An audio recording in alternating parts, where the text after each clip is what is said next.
ચલો વિદ્યાર્થી મિત્રો, વેલકમ. ભૌતિક વિજ્ઞાનના ક્લાસમાં તમારું હાર્દિક સ્વાગત. આપણે ગયા વખતે શું જોઈ ગયા? ફરી મેમરી રિકોલ કરો. ચેપ્ટરનો પૂર્ણાહુતિ એટલે અંત આવ્યો હતો. ચેપ્ટરના અંતમાં છેલ્લે પોટેન્શિયોમીટરમાં થોડીક મારી વિડીયોની ભૂલના કારણે થોડુંક ડલ એટલે કે લાઇટ શૂટિંગ આવ્યું હતું, પણ છેલ્લે મારું ધ્યાન ગયું એટલે મેં એ શૂટને જરૂર ક્લિયર કરી દીધું છે. એટલે તમે એને સ્ક્રીનશોટ લઈ લીધો હશે. એટલે પોટેન્શિયોમીટરની મદદથી વિદ્યુત કોષના ઈએમએફ મેળવવા, ઈએમએફ સરખાવવા અને પોટેન્શિયોમીટરની મદદથી કોષનો આંતરિક અવરોધ શોધવો, એવી ચર્ચા સાથે આપણે થિયરીની પૂર્ણાહુતિ કરી હતી. આજે આપણે જોવા જઈશું શું ખાસ કરીને આ પ્રકરણના સ્વાધ્યાયના દાખલા બહુ જ મસ્ત છે આના, પરંતુ કન્ડિશન એપ્લાય. એક તો સૂત્રો આવડવા જોઈએ. નંબર 2, કિર્ચોફને સમજીને એના ઉપયોગ કરતા આવડવા જોઈએ, જેથી પરિપથનું વિશ્લેષણ સરળતાથી થઈ શકે. વિસ્ટોન બ્રિજનો સંતુલિત પરિપથ ખબર પડે તો વિસ્ટોન બ્રિજના દાખલા આવડે. અવરોધ, અવરોધકતા, ડ્રિફ્ટ વેગ બધાના સૂત્ર ખબર હશે તો સૂત્ર પરથી એના દાખલા આવડશે. પછી અવરોધનો તાપમાન સાથેનો સંબંધ ખબર હશે તો એના પરના દાખલા પણ આપણને આવડશે. એટલે આપણે શરૂઆત કરીએ સ્વાધ્યાયના દાખલા. બરાબર, બધા પાસે ટેક્સ્ટ બુક તો અત્યારે અવેલેબલ જ છે. ટેક્સ્ટ બુક હાજરમાં જ છે, એટલે આપણે ટેક્સ્ટ બુકના સ્વાધ્યાયના દાખલાને શરૂઆત કરીએ. પ્રકરણ નંબર 3. ટેક્સ્ટ બુકમાં સ્વાધ્યાયના દાખલામાં પેજ નંબર તમારો 127. પેજ નંબર 127, એમાં સ્વાધ્યાયનો દાખલા નંબર 1.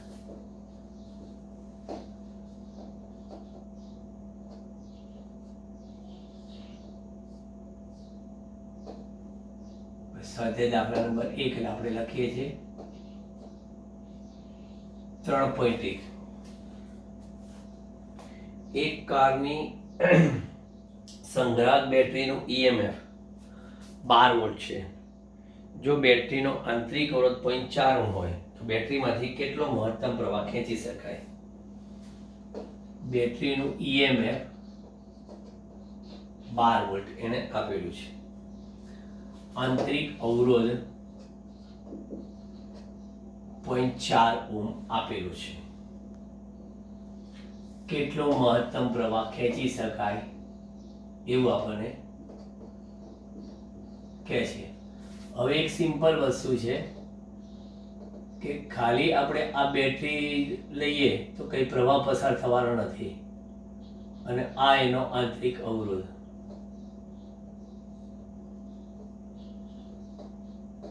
અને આ એનું ઈએમએફ. પણ આ બેટરી સાથે આપણે અવરોધ જોડીએ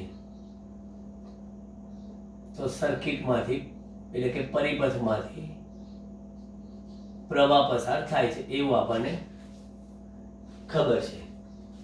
એટલે આ આઈ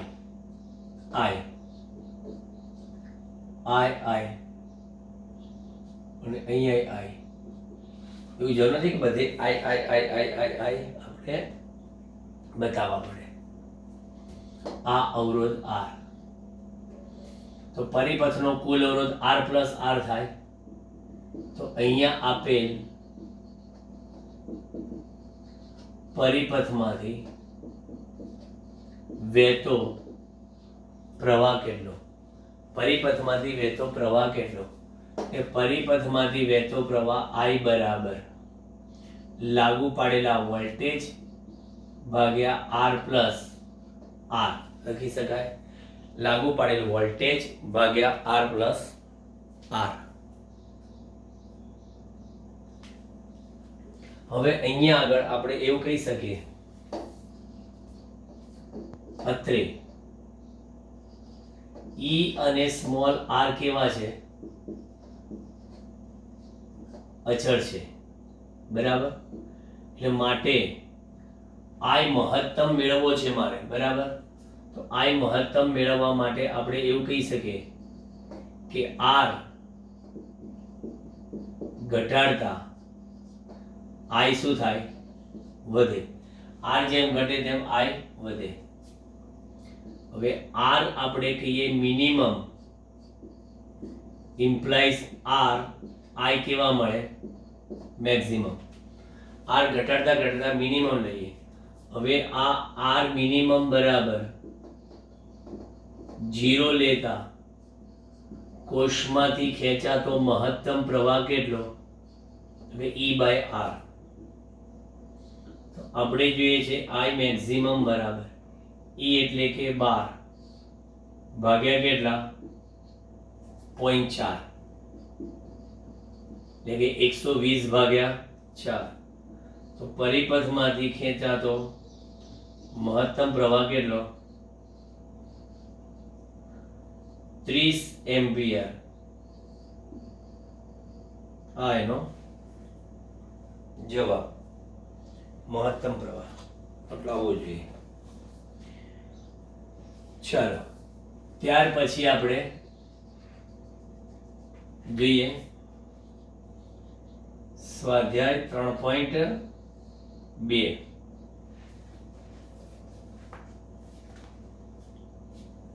દસ વોલ્ટ જેટલું ઈએમએફ અને 3 ઓહ્મ જેટલો આંતરિક અવરોધ ધરાવતી ફરી પાછી આપણે બેટરી લઈએ.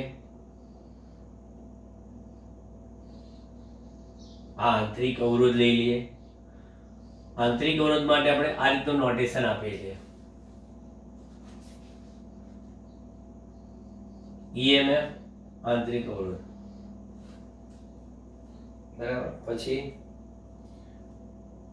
એક અવરોધક સાથે જોડવામાં આવે છે અને એક અવરોધક સાથે આવી અવરોધક એની સાથે એને જોડેલ છે. એમણે આપણને પ્રવાહ I આપેલો છે.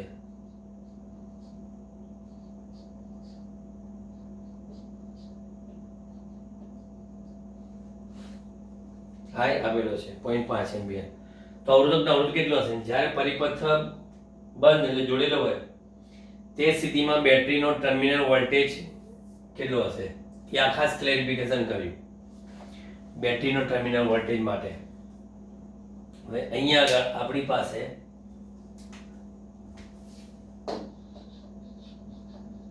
પરિપથમાંથી વહેતો પ્રવાહ, પરિપથમાંથી વહેતો પ્રવાહ I બરાબર આપણે અહીંયા લાવેલા છે લાગુ પાડેલ વોલ્ટેજ ભાગ્યા પરિપથનો કુલ અવરોધ.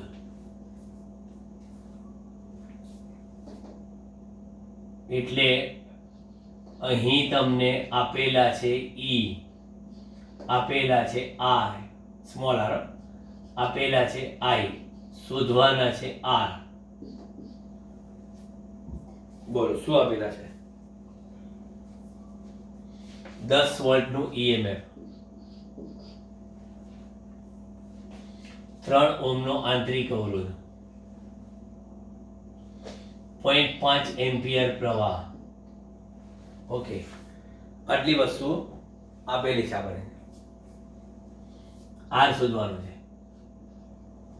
અહીંયા આગળ સૂત્ર કરતા બનાવીએ R પ્લસ R બરાબર E અપોન I.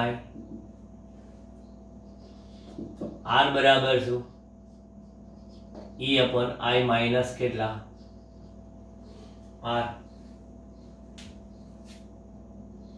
માટે R બરાબર 10 ભાગ્યા કેટલા? 0.5 માઇનસ 3 એટલે કે 20 માઇનસ 3. કારણ કે 100 ભાગ્યા 5 થઈ જાય. અમુક ગણતરી તો ડાયરેક્ટ તમને કરી આપવાની છે જે આવડશે. 20 માંથી 3 જાય તો 17 ઓહ્મ. એટલે આ એક જવાબ મળી ગયો અવરોધનો. પછી પરિપથ બંધ હોય ત્યારે એને કીધું છે કે પરિપથ બંધ હોય તે સ્થિતિમાં બેટરીનો ટર્મિનલ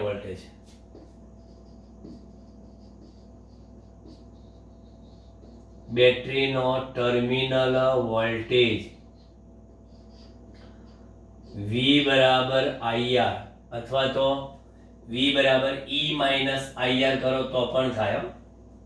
V બરાબર IR એટલે V બરાબર I કેટલા છે તમારા કે 0.5 ગુણ્યા કેટલા 17 17 પંચા 85 8.5 વોલ્ટ. અથવા તમે આ રીતે પણ લઈ શકો V બરાબર E માઇનસ IR.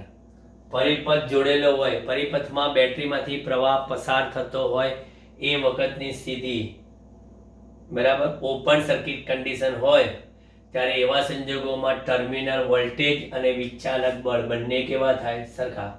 એટલે આ 10 છે તેનાથી ઓછા 8.5 છે બરાબર. કેટલા વોલ્ટેજ તમને ઓછા મળ્યા તો કે 1.5 વોલ્ટેજ ઓછા મળ્યા. એટલે આ રીતે પણ તમે જાઓ તો ઈ કેટલા છે તમારી પાસે કે સાહેબ ઈ મને 10 આપેલા છે, આઈ મને 0.5 આપેલા છે, એની ગુણ્યા 3 એટલે કે 10 ઓછા 1.5 એટલે આ પણ મને કેટલા મળે 8.5 જ વોલ્ટ મળે. કાં તો આ મેથડ થી જાઓ કાં તો આ મેથડ થી જાઓ. પણ થિયરી સમજાવી તારે કીધેલું છે કે V બરાબર E માઇનસ IR અથવા તો V બરાબર શું કહીએ આપણે V બરાબર E માઇનસ IR અથવા V બરાબર IR બંને રીતે આપણે શોધી શકીએ છીએ. ચલો ત્યાર પછીનો આપણો દાખલા નંબર આગળ વધી રહ્યો છે. એકદમ સહેલા લાગે છે તમને દાખલા.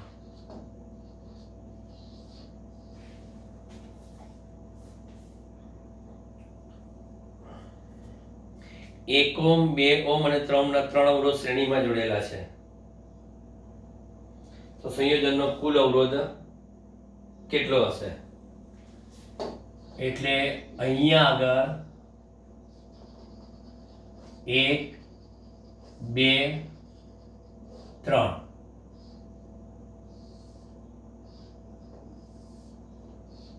શ્રેણીમાં જોડી લો.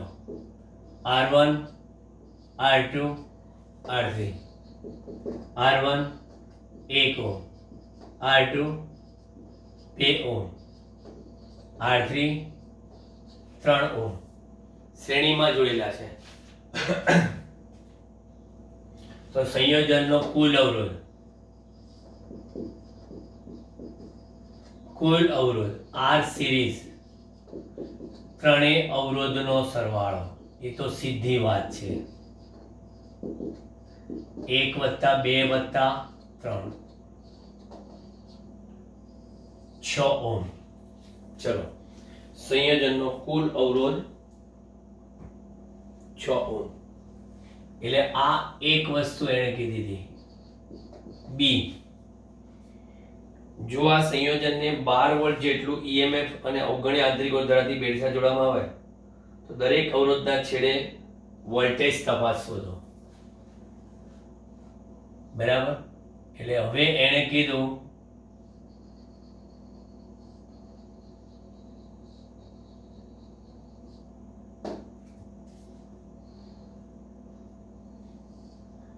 આ બેટરી અને આંતરિક અવરોધ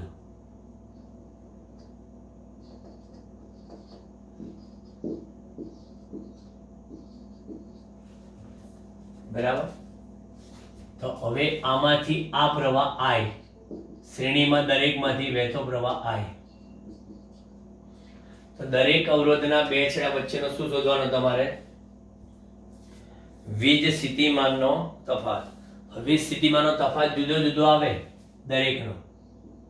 આનો વિદ્યુત સ્થિતિમાનનો તફાવત આપણે V1 કહીએ, આનો વિદ્યુત V3 કહીએ, V2 કહીએ, આનો V3 કહીએ.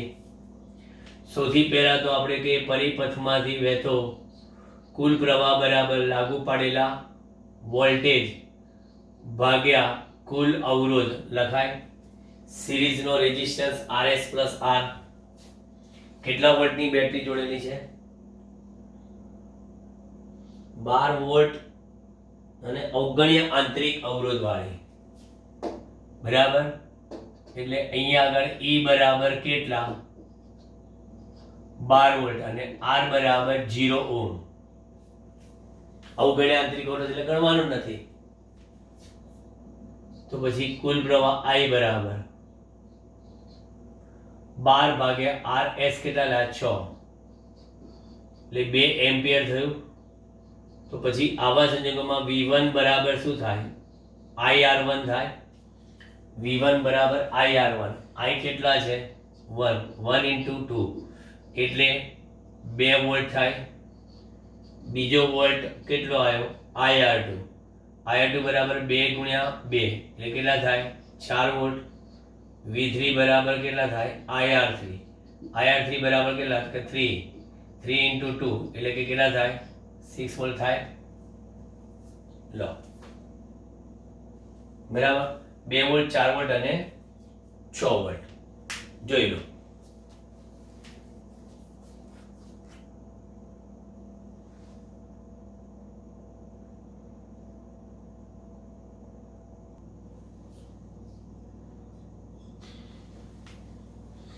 સ્વાધ્યાય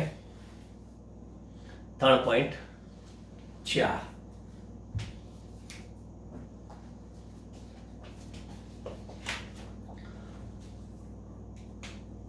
બધા પાસે રકમ જોવા માટે ટેક્સ્ટ બુક ખુલ્લી હોવી જોઈએ, કારણ કે આપણે કંઈ રેડીમેડ તમને રકમ આપતા નથી. બરાબર, કે ભાઈ ચલો પાવર પોઈન્ટની સ્લાઇડ અહીં રેડીમેડ રકમ આવી ગઈ, દાખલો ગણેલો આવી ગયો, જોઈ લો દાખલો પતી ગયો. આપણે અને તમે બેવના સંયુક્ત સાહસથી આ દાખલો ગણવાનો છે. તમારે ગણતરી કરવાની, કેલ્ક્યુલેટરનો ઉપયોગ કરીને જ્યાં જરૂર જણાય ત્યાં. બરાબર, આ કેલ્સીનો ઉપયોગ કરવાનો, જરૂર જણાય ત્યાં લોગ ટેબલનો ઉપયોગ કરવાનો. ટોટલી એક્ઝામ્પલ લાઈવ ગણવાનો, રેડીમેડ નહીં ચાલે. 3.4 એમાં પહેલું કીધું છે 2, 4 અને 5 ના 3 અવરોધો સમાંતરમાં જોડેલા છે.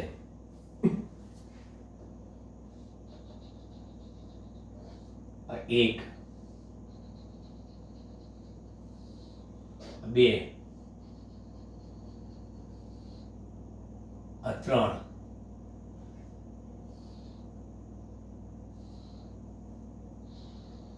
સમાંતરમાં જોડેલા છે. હવે આપણે પેલા શ્રેણીની જેમ થોડી ડબલ મહેનત નહીં કરીએ, કારણ કે આપણે બીજા સેક્શનમાં પણ પાછું બેટરીની વાત કરેલી જ છે.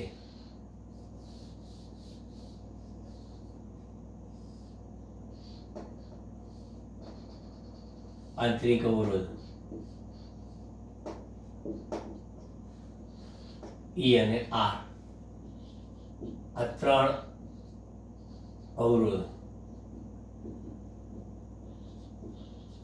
2 ઓહ્મ છે, 4 ઓહ્મ છે, 5 ઓહ્મ છે. અવગણ્ય આંતરિક અવરોધ એટલે કે 0 ઓહ્મ છે. અને 20 વોલ્ટની બેટરી છે. 20 વોલ્ટની બેટરી. પહેલા સંયોજનનો કુલ અવરોધ શોધવાનો છે, પછી દરેકમાંથી પસાર થતો પ્રવાહ શોધવાનો છે. આમાંથી વહેતો, આમાંથી વહેતો, આમાંથી વહેતો. I1, I2 અને I3. કુલ પ્રવાહ I. કિર્ચોફના નિયમથી પણ થાય, પણ સાદો બંધ પરિપથ એટલે માત્ર શ્રેણી જોડાણ, માત્ર સમાંતર જોડાણ હોય ત્યારે ઓહ્મના નિયમથી કામ પતાવી શકાય. કિર્ચોફ તો જટિલ હોય ત્યારે જ એનો ઉપયોગ કરવાનો. ઓકે, ચાલો. સૌથી પહેલા પરિપથનો સમતુલ્ય અવરોધ આર પેરેલલ એટલે કે 1/r પેરેલલ 1/r1 વત્તા 1/r2 વત્તા 1/r3 એટલે 1/r પેરેલલ 1/2 પ્લસ 1/4 પ્લસ 1/5 લસા કાઢી તો કેટલા નીકળે 40 લસા કાઢી લઈએ ધારો કે તો શું લખશો અહીંયા આગળ 20 લખાય 20 દુ 40 10 લખાય અને અહીંયા 8 લખાય એટલે 1/rp બરાબર 20 10 30 ને 8 38/40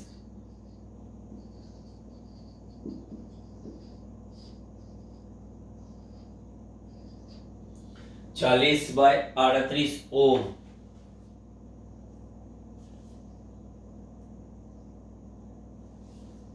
40/38 ઓમ એટલે હજી પણ આને લખવું હોય તો લખી શકાય 20/19 ઓમ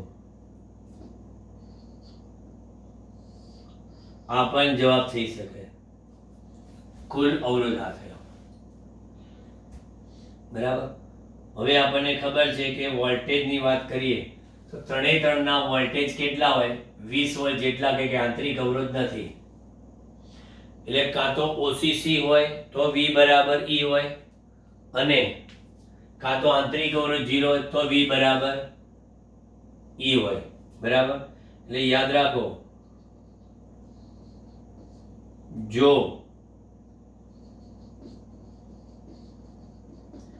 બેટરીમાંથી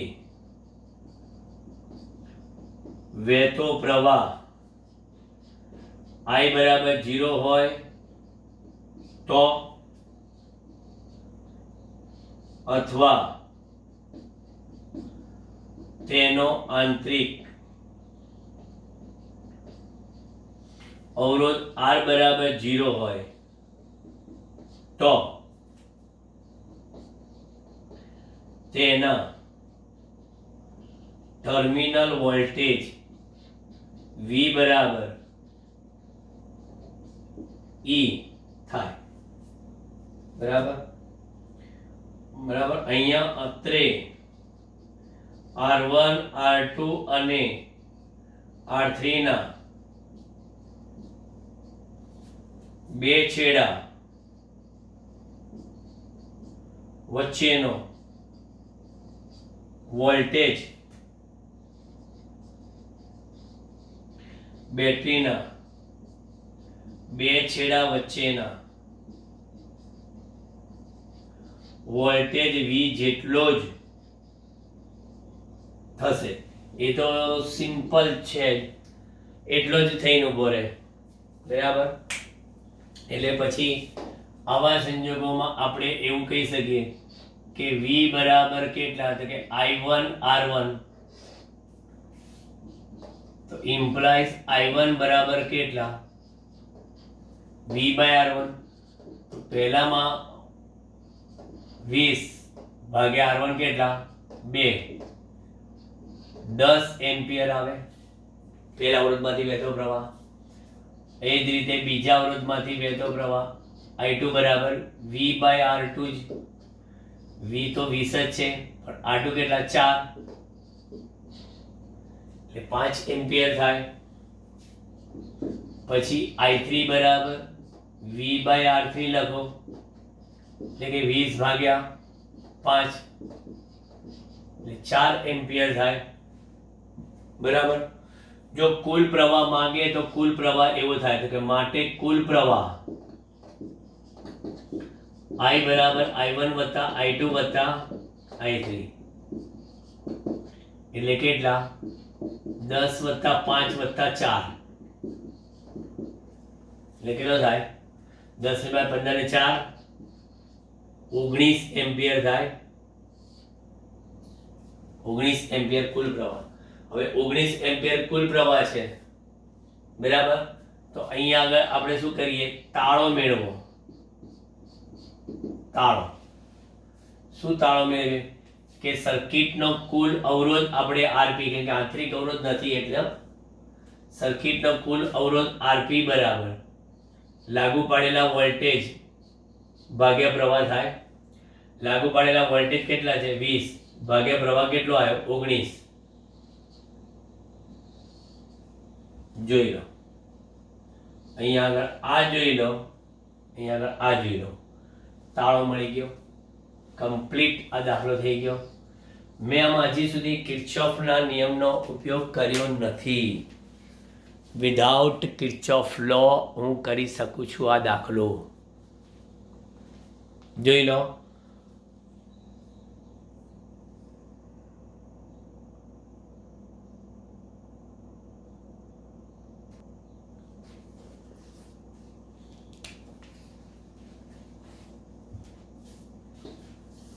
સ્વાધ્યાય 3.5 એક ગરમ કરવા વપરાતા ઘટક તાર હીટિંગ એલિમેન્ટના ઓરડાના તાપમાને 27 સેલ્સિયસ તાપમાને અવરોધ 100 ઓહ્મ છે. અવરોધક તારનું તાપમાન ગુણાંક આપેલો છે. તારનો અવરોધ આપેલો હોય તો તે તારનું તાપમાન શોધો. તો અહીંયા આગળ આપણે એવું કહી શકીએ કે સંદર્ભ તાપમાન θ0 બરાબર 27 ડિગ્રી સેલ્સિયસ તાપમાન છે. આ અવરોધ અને અવરોધના તાપમાન સાથેના સંબંધ દર્શાવતું જે સૂત્ર છે ને એનો દાખલો છે. તો આ તાપમાને અવરોધ R0 કેટલો આપ્યો છે આપણને 100 ઓહ્મ. પછી આલ્ફા આપેલો છે 1.7 ગુણ્યા 10 ની -4 ડિગ્રી સેલ્સિયસ ઇન્વર્સ. અવરોધ 117 ઓહ્મ થાય એટલે r થીટા બરાબર 117 ઓહ્મ થાય. તો એ તાપમાન કેટલું એવું આપણને કે છે. ચાલો, મજાનો દાખલો છે, કેલ્ક્યુલેટરનો ઉપયોગ આવશે જ આમાં. સૂત્ર આપણને ખબર છે કે r થીટા બરાબર r0 into 1 plus alpha into theta minus theta 0. Formula યાદ રહેવું જોઈએ. આમાંથી ઉઠાવવાનું છે કયું, આ થીટા. તો પહેલા આપણે હજી આનું સાદરૂપ આપે r થીટા બરાબર r0 plus r0 into alpha into theta minus theta 0, એટલે કે r theta minus r0 બરાબર r0 into alpha into theta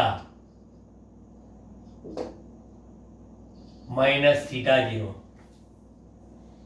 કૌંસ છૂટો પાડે પહેલા, બરાબર. પછી r0 ના બાજુ લઈ આવ્યો એટલે આ થઈ ગયું. તો માટે थीटा माइनस थीटा 0 बराबर r theta minus r0 upon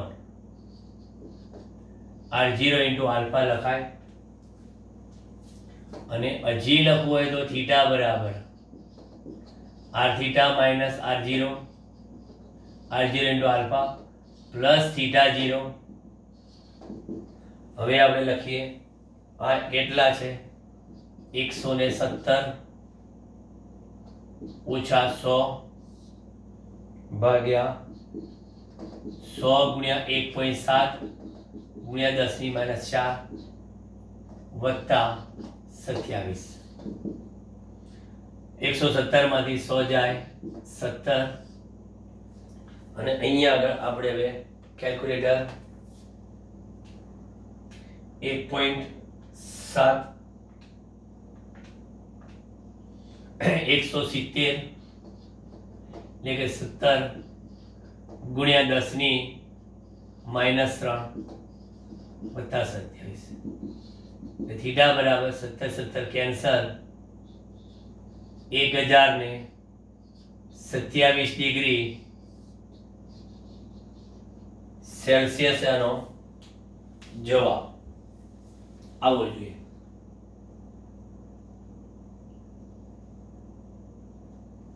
okay,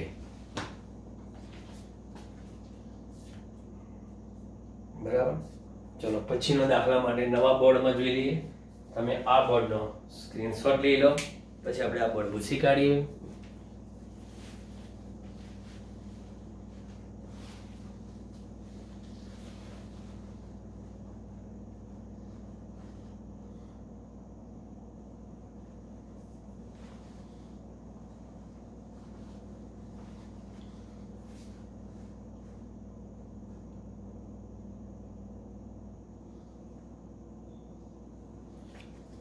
સ્વાધ્યાય 3.6 જોયો છે ત્યાર સુધીના દાખલાની તમે જર્ની કેટલું સરળ છે.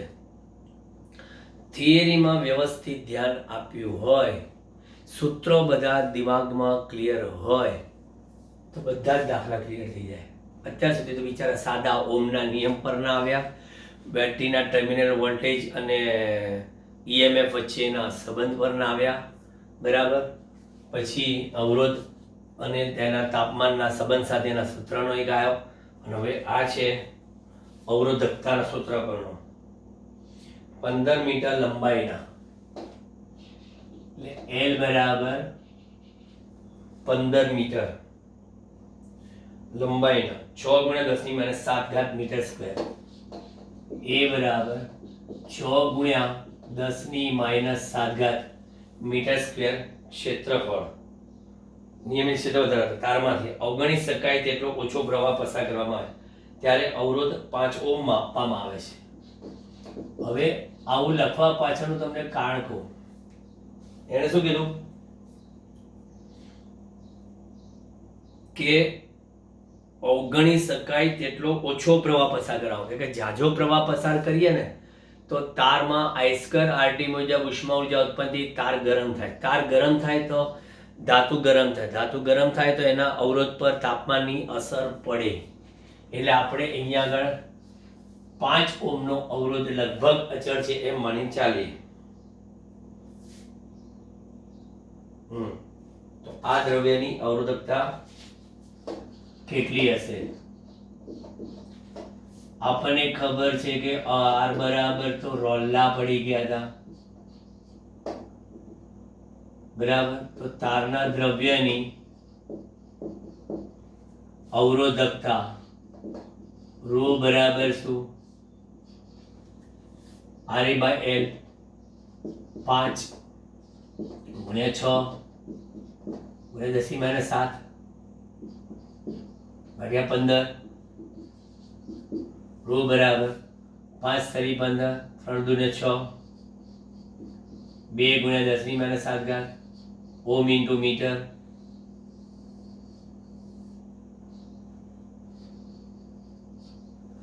આ એનો જવાબ હશે. 3 ઇંચ નો આવી ગયો. પછી સ્વાધ્યાય 3.7 એક ચાંદીના તારનો 27.5 ડિગ્રી સેલ્સિયસ તાપમાને અવરોધ 2.1 અને 100 ડિગ્રી સેલ્સિયસ તાપમાને અવરોધ 2.7. તો ચાંદીના અવરોધનો તાપમાન ગુણાંક શોધો. હવે 27.5 ને આપણે શું કહીએ? સંદર્ભ તાપમાન કહીએ. અને એ તાપમાનનો અવરોધ R0 આપણને કહી દીધો છે 2.1 ઓમ. અને પછી તાપમાન થીટા બરાબર કેટલું કીધું છે? 100 ડિગ્રીએ 2.7. 100 ડિગ્રીએ R થીટા બરાબર 2.7 ઓમ. તો શોધવાનો છે આલ્ફા બરાબર કેટલો? અવરોધનો તાપમાન ગુણાંક શોધો. આ પેલા એના પરનો દાખલો થયો. R થીટા બરાબર R0 1 plus alpha into theta minus theta 0. અહીંયા આગળ આપણે કહીએ આર થીટા બરાબર r0 plus r0 into alpha into theta minus theta 0, એટલે કે આર થીટા માઇનસ r0 બરાબર r0 into alpha into theta minus theta 0. તો પછી આલ્ફા બરાબર શું? R theta minus r0 divided by r0 into theta minus theta 0. આપણી પાસે R theta કેટલા છે? 2.7 ઓછા 2.1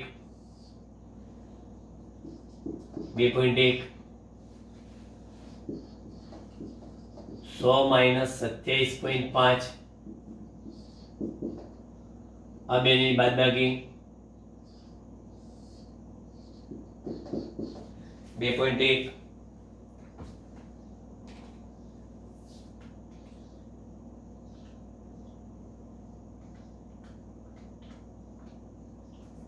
72.5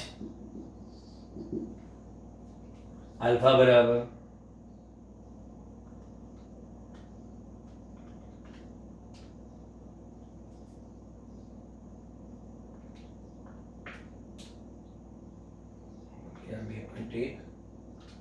ભાગ્યા 72.5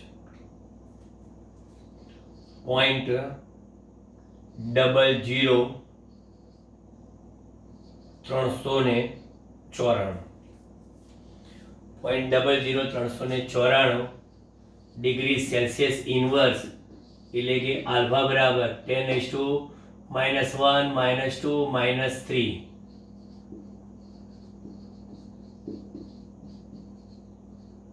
ડિગ્રી સેલ્સિયસ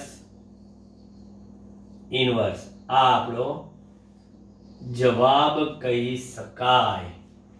બરાબર, અવરોધનો તાપમાન ગુણાંક.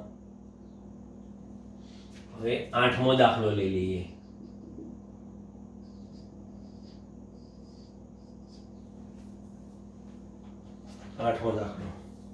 એક નિક્રોમના બનેલા એક ગરમ કરવાના તાર ને 230 વોલ્ટના ઉદ્ગમ સાથે જોડતા. V બરાબર 230 વોલ્ટના ઉદ્ગમ સાથે જોડતા.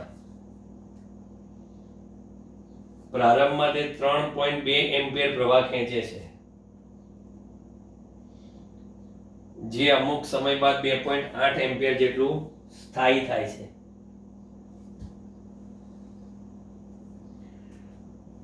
આની જેમ બે અલગ અલગ ટેમ્પરેચરે તમને શું મળશે? અવરોધ મળશે. ઉડન તાપમાન 27 હોય તો સ્થાયી તાપમાન કેટલું? બાકી બધી કિંમત આપેલી છે. ઓકે, એટલે અહીંયા આગળ થીટા 0 બરાબર 27 ડિગ્રી સેલ્સિયસ ટેમ્પરેચર તમને આપેલું છે. તો સૌથી પહેલા આપણે R0 બરાબર V ભાગ્યા પહેલા I0 જઈએ. બરાબર, શરૂઆતમાં 3.2 એમ્પિયર જેટલો પ્રવાહ ખેંચે છે, તો 230 ભાગ્યા કેટલા? 3.2 એમ્પિયર. તો આપણે અહીંયા આગળ જોડે જોડે કેલ્ક્યુલેટરથી ગણતરી કરતા જઈએ. તો પેલો 230 ભાગ્યા 3.2 એટલે 71.875 ઓમ અવરોધ મળ્યો. પછી એ અવરોધ કેટલો થયો? તો કહે છે કે પ્રવાહ I થીટા, એટલે 230. પછી એ પ્રવાહ ઘટ્યો થોડો, તાપમાન વધે અવરોધ વધે પ્રવાહ ઘટે. કેટલો થયો? 2.8. જોતા રહેજો. તમને તો સાહેબ આટલા બધા ચીકણા કેમ કેલ્ક્યુલેટરમાં? ભાઈ મોઢે ગણતરી થઈ શકે છે બધું, પણ પછી મજૂરી માથે પડી જાય એક નાનકડી ભૂલથી. 82.143. 82.143 અવરોધનો તાપમાન ગુણાંક આપેલો છે 1.7 ગુણ્યા 10 ની કેટલો છે -4 ડિગ્રી સેલ્સિયસ ઇનવર્સ અવરોધનો તાપમાન ગુણાંક અને શોધવાનું છે થીટા બરાબર કેટલા. બસ આટલું કામ છે. રિપીટ બિંગો દાખલો. સૂત્ર આપણી પાસે r થીટા બરાબર r0. મેં જો ફોર્મ્યુલામાં બધામાં એક સેમ જ રાખી છે કારણ કે અમુક ડાયજેસ્ટો વાળા બધાની રીતે શું લખ્યું છે r1 r2 રીતે કર્યા કરે છે. મેં એક જ ફિક્સ જ ફોર્મ્યુલા પકડી રાખી છે r theta r0 theta theta 0. r theta બરાબર r0 પ્લસ r0 આલ્ફા કૌંસ છૂટો પાડ્યો. Okay. r theta minus r0 બરાબર r0 alpha theta minus theta 0. Okay ચાલો એટલે થીટા માઈનસ થીટા 0 બરાબર r theta minus r0 divided by r0 into alpha. Okay theta બરાબર આજી ફેર આપણે પહેલા થીટા માઈનસ થીટા 0 સુધી પછી છેલ્લે એડ કરીશું. છેલ્લે થીટા 0 આપણા 27 પછી એડ કરીશું. r થીટા કેટલા શોધ્યા હતા આપણે 82.143 ઓછા 71.875 ભાગ્યા 71.875 ગુણ્યા 1.7 ગુણ્યા 10 ની -4. ચલો 82.143 માઈનસ 71.875 10.268 ભાગ્યા 71.875 ગુણ્યા 1.7 122 18.75 હાથે કે લાંબી કિંમતો લખી લો. હવે આને આપણે આમ લખી શકીએ પોઈન્ટ ખસેડ્યું 1 2 3 હજી 4 પોઈન્ટ 1 2 2 અને આનું સાદુરૂપ આપીને અહીંયા 2 બસ જોઈ લો અહીંયા 1 2 2 અને હજી પોઈન્ટ હજી એક એટલે સોરી હા થઈ ગયા એટલે 10 ની -4 જતા રહ્યા તેને શું 1 2 3 અને પાછા 4 બરાબર અને 122 છે બરાબર અને પછી 8 છે એ જવા દીધા એટલે સીધા 2 થઈ ગયા. ક્લિયર. અને વત્તા થીટા 0 એટલે કેટલા છે 27. ઓકે એટલે 10.1268 ભાગ્યા 0.0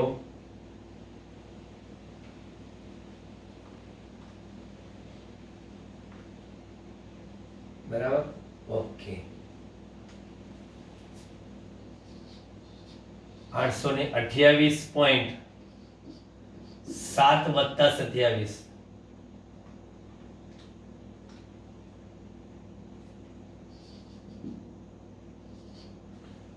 855.7 ડિગ્રી સેલ્સિયસ આ મારા કેલ્ક્યુલેટર પ્રમાણે જવાબ છે.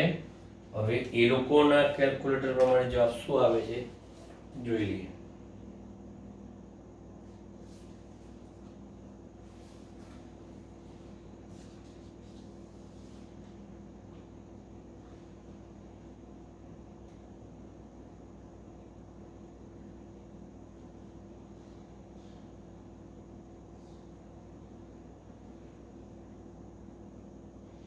બરાબર થોડી ઘણી આગા પાછી કિંમત કારણ કે આપણે દશાંશ ચિહ્ન પછી બધું બહુ જ એડજસ્ટમેન્ટ કરેલું છે, છતાં જોઈ લ્યો. 1 મિનિટ ટેલી કરી દો તમે પણ.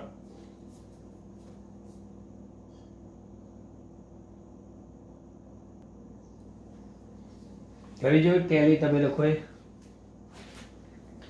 આ બધી જ કિંમતો એડજસ્ટ કરી આપણે અને ઉપર લઈ જઈને કરશો તોય જવાબ આ જ આવે છે 828 કારણ કે આ બધા આંકડા ધ્યાનમાં લેશો ને તો કદાચ થશે. બરાબર, ઓકે ડન. પછીનો દાખલો થોડો લાંબો છે, કિર્ચોફના નિયમોનો છે, એટલે આપણે એ નેક્સ્ટ સેશનમાં લઈએ છીએ. બરાબર, બીજા દાખલાના સેશનમાં જ આપણે ઉઠાઈશું. એટલે ટૂંકમાં 2 સેશનમાં આપણા સ્વાધ્યાયના દાખલા પતી જાય છે. એવી રીતે 2-3 સેશનમાં ઉદાહરણ દાખલા પતી જશે. પછી આપણે લઈશું એડિશનલ એક્સરસાઇઝ, અને એડિશનલ એક્સરસાઇઝ પતશે પછી ચેપ્ટર નંબર 4. બરાબર, વિદ્યુત પ્રવાહની ચુંબકીય અસરવાળું ચેપ્ટર. એ પણ હવે બધા ચેપ્ટર ઇઝી. આ ચેપ્ટર 3 પતે પછી A to Z ઇઝી. બરાબર, કમિંગ સૂન. મળીએ પછી આપણે.